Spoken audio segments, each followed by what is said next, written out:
Alright, इस image composite को create करने के लिए सबसे पहले मैं अपने इमेज को पिक्सआर्ट में इस तरह से इंपोर्ट कर लूँगा। ओके, और यहाँ पे मैं अपना जो रिक्वायर्ड स्काई है उसको इस तरह से ऐड कर लूँगा और अच्छी तरह से प्लेस कर लूँगा और ऑपोसिटी को थोड़ा सा रिड्यूस कर दूँगा ताकि मुझे दिखाई दे अच्छी तरह से। ओके, और अभी जो अनवांटेड पोर्शन है उसको मैं यहाँ पे रिमूव कर दूँगा। ये देखिए, आप अपने रिक्वायरमेंट के हिसाब से ब्रश का हार्डनेस, ऑपोसिटी प्रॉपर्टीज़ को चेंज कर लें।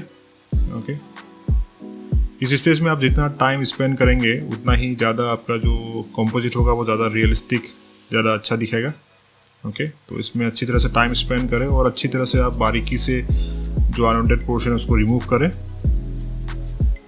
दोस्तों, अगर आपने मेरा चैनल अभी तक सब्सक्राइब नहीं किया है तो सब्सक्राइब कर लें, क्योंकि मैं इस तरह का वीडियो आप लोगों के लिए लाता रहता हूँ।